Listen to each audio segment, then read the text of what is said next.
दोस्तों, स्वागत है आपका एक बार फिर से आपके अपने यूट्यूब चैनल में। दोस्तों, जैसा कि आप जानते हैं कि पिछले वीडियो में मैंने क्लास 10th साइंस में प्रकाश का परावर्तन एवं अपवर्तन से संबंधित जितने भी महत्वपूर्ण क्वेश्चन आते हैं ये आपको बताया था। आज हम इसी चैप्टर के देखने वाले हैं न्यूमेरिकल। तो बहुत ही महत्वपूर्ण वीडियो है और वीडियो को अंत तक आपको अवश्य देखना चाहिए। और वीडियो शुरू करें उससे पहले एक महत्वपूर्ण जानकारी आपको देना चाहेंगे। दोस्तों, ये हमारा दूसरा चैनल है विक्टोरियस स्टडी पॉइंट और पहला चैनल है विक्टोरियस कोचिंग क्लासेज, जिसमें विभिन्न प्रतियोगी परीक्षाओं से संबंधित सूचनाएं और स्टडी कंटेंट दिए जाते हैं। और जो ये दूसरा चैनल है विक्टोरियस स्टडी पॉइंट, इसमें 9 से 12 तक जो स्टडी कंटेंट है सभी विषयों के वो दिए जाते हैं। तो यदि अभी तक आपने इन दोनों चैनल्स को सब्सक्राइब नहीं किया है तो सब्सक्राइब कर लीजिए, क्योंकि काफ़ी आगे आपके लिए यूजफुल होने वाले हैं। तो आइए शुरू करते हैं। तो पहला क्वेश्चन है, एक गोलीय दर्पण की जो त्रिज्या है वो 20 सेंटीमीटर है, इसकी फोकस दूरी क्या होगी? तो वक्रता त्रिज्या आपने देखा 20 सेंटीमीटर है और हम जानते हैं थ्योरी में आपको बताया भी गया है कि फोकस दूरी वक्रता त्रिज्या की आधी होती है, यानी फोकस दूरी बराबर होता है वक्रता त्रिज्या बटे 2। तो वक्रता त्रिज्या चूँकि 20 सेंटीमीटर है तो हो जाएगा 20 बटा 2 और फोकस दूरी आपकी आएगी 10 सेंटीमीटर। तो गोलीय दर्पण की फोकस दूरी कितनी हुई? 10 सेंटीमीटर हुई। तो उम्मीद करते हैं समझ में आया होगा। उसी तरह का अगला क्वेश्चन है, उत्तल दर्पण की यानी उस उत्तल दर्पण की फोकस दूरी ज्ञात कीजिए जिसकी वक्रता त्रिज्या 32 सेंटीमीटर है। तो वक्रता त्रिज्या r बराबर हम लिखेंगे 32 सेंटीमीटर और हम जानते हैं कि फोकस दूरी वक्रता त्रिज्या की आधी होती है, या वक्रता त्रिज्या बराबर होता है 2 गुणे फोकस दूरी। तो यहाँ आप देख सकते हैं वक्रता त्रिज्या दी है, फोकस दूरी निकालना है। तो फोकस दूरी यह बराबर हो जाएगा वक्रता त्रिज्या बटे 2। तो वक्रता त्रिज्या r का मान दिया है कितना, माफ़ कीजिएगा 32 है। तो 32 बटा 2 कितना हो गया? ये हो गया 16 सेंटीमीटर। तो ये इसका आंसर होगा। तो उम्मीद करते हैं समझ में आया होगा। अगला प्रश्न आपके सामने है जो कि काफ़ी महत्वपूर्ण है। कोई अवतल दर्पण अपने से यानी अपने सामने 10 सेंटीमीटर दूरी पर रखे किसी प्रतिबिंब का 3 गुना आवर्धित वास्तविक प्रतिबिंब बनाता है। प्रतिबिंब दर्पण से कितनी दूरी पर है?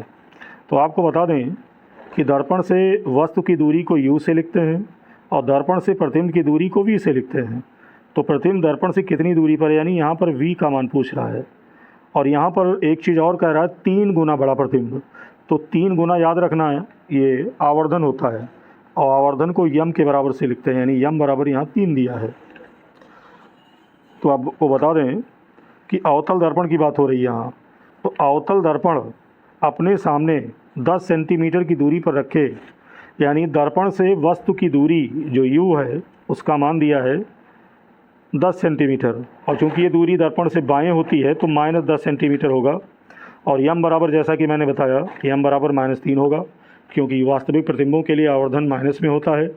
और यम बराबर होता है फार्मूला -v/u। इसी फार्मूले का प्रयोग करेंगे तो आप देख सकते हैं यम बराबर -v/u हो गया। यम का मान -3 रखेंगे और u का मान -10, तो माइनस माइनस आपका प्लस हो गया, यानी -3 बराबर हो गया कितना, v/10, यानी -3 = v/10 हो गया। और तिरछा गुणा कराएंगे तो v बराबर हो गया 10 × 30, यानी दर्पण से प्रतिबिंब की दूरी हो जाएगी -30 सेंटीमीटर। और माइनस चिन्ह का मतलब यहाँ है कि दर्पण से प्रतिबिंब की दूरी 30 सेंटीमीटर तो होगी ही, लेकिन ये प्रतिबिंब दर्पण से बाईं ओर बनेगा कितनी दूरी पर, 30 सेंटीमीटर की दूरी पर। तो उम्मीद करते हैं समझ में आया होगा। वीडियो कैसा लग रहा है कमेंट करके दोस्तों अवश्य बताइएगा। अगला प्रश्न आपके सामने है, प्रकाश वायु में 1.5 अपवर्तनांक की कांच की प्लेट देख सकते हैं, कांच की प्लेट में प्रवेश करता है, यानी जो प्रकाश है वो वायु से 1.5 अपवर्तनांक की कांच की प्लेट में प्रवेश करता है। कांच में प्रकाश की चाल कितनी है जबकि निर्वात में कितनी है? 3 × 10⁸। तो यहाँ पर आपको बता दें कि जो अपवर्तनांक है n बराबर आपका है 1.5 और निर्वात में प्रकाश की चाल c बराबर दिया है 3 × 10⁸ मीटर पर सेकेंड, राइट। कांच में प्रकाश की चाल हम मान लेते हैं v है, तो ये फार्मूला होता है n बराबर c/v। तो v बराबर आपका हो जाएगा c/n और इस फार्मूले का हम प्रयोग करेंगे और क्या होगा, v बराबर c अपान n होगा। तो c का मान आपने देखा ही, और n का मान उठाकर रख देंगे। तो यहाँ आप देख सकते हैं, जब हम मान रखेंगे तो हो जाएगा 1.5 बराबर, यानी अभी आपको मैंने बताया कि n बराबर होता है c अपान v।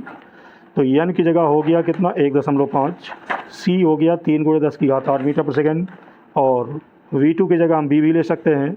तो जब भाग करेंगे तो ये आएगा v बराबर कितना आएगा, 2 × 10⁸ मीटर पर सेकेंड। देख सकते हैं, जो कि फाइनल आंसर होगा, यानी कांच में प्रकाश की चाल होगी 2 × 10⁸ मीटर पर सेकेंड। तो उम्मीद करते हैं समझ में आया होगा। और अगला प्रश्न आपके सामने है, 14.5 सेंटीमीटर लंबाई का कोई प्रतिबिंब 30 सेंटीमीटर वक्रता त्रिज्या के किसी उत्तल दर्पण के सामने 20 सेंटीमीटर की दूरी पर रखा गया है। प्रतिबिंब की स्थिति, प्रकृति तथा साइज ज्ञात कीजिए। तो यहाँ पर आप देख रहे हैं, पहले हमें देखना होगा दर्पण कौन सा है, उत्तल है, और इसकी वक्रता त्रिज्या r बराबर है 30 सेंटीमीटर, देख सकते हैं। और आप जानते हैं फोकस दूरी वक्रता त्रिज्या की आधी होती है, या वक्रता त्रिज्या फोकस दूरी की 2 गुनी होती है, यानी r बराबर 2f होगा। तो f बराबर हो जाएगा कितना, r/2। तो f का मान यहाँ से निकाल लेंगे, 30/2 हो जाएगा। तो फोकस दूरी कितनी आएगी, 15 सेंटीमीटर। और चूँकि दर्पण उत्तल है तो इसकी जो फोकस दूरी है वो धनात्मक हो जाएगी, यानी पॉजिटिव होगी। और देख सकते हैं, और प्रतिबिंब की दूरी u बराबर, यहाँ पर देख सकते हैं आप, माफ़ कीजिएगा, वस्तु की जो दूरी है वो u बराबर है -20 सेंटीमीटर, और प्रतिबिंब की ऊंचाई h बराबर कितना है, 5 सेंटीमीटर। आप यहाँ देख सकते हैं 5 सेंटीमीटर लंबाई का कोई प्रतिबिंब है, तो प्रतिबिंब की लंबाई दिया है 5 सेंटीमीटर।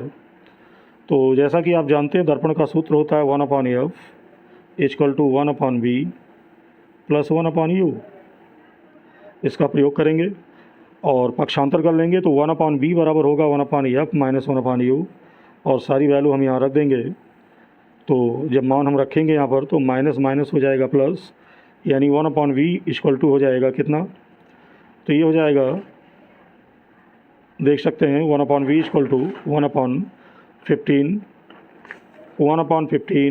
+ 1/20, और इन दोनों को सॉल्व करेंगे तो आएगा 1/v = 7/16। तो जब भिन्न को उलट देंगे तो v बराबर होगा 60/7, और भाग करेंगे तो प्रतिबिंब की दूरी आएगी 8.58 सेंटीमीटर। और चूँकि प्रतिबिंब की दूरी धनात्मक आई है तो आपको बता दें कि प्रतिबिंब दर्पण के पीछे बनेगा 8.6 सेंटीमीटर की दूरी पर, और प्रतिबिंब की प्रकृति कैसी होगी, आभासी, और ये सीधा होगा। तो वीडियो में दोस्तों इतना ही। वीडियो कैसा लगा कमेंट करके अवश्य बताइएगा, और आगे भी ऐसी महत्वपूर्ण वीडियो यदि आप चाहते हैं तो कमेंट बॉक्स में अवश्य लिखिएगा। मिलते हैं एक नए टॉपिक पर, एक नए वीडियो में, तब तक के लिए बहुत बहुत धन्यवाद।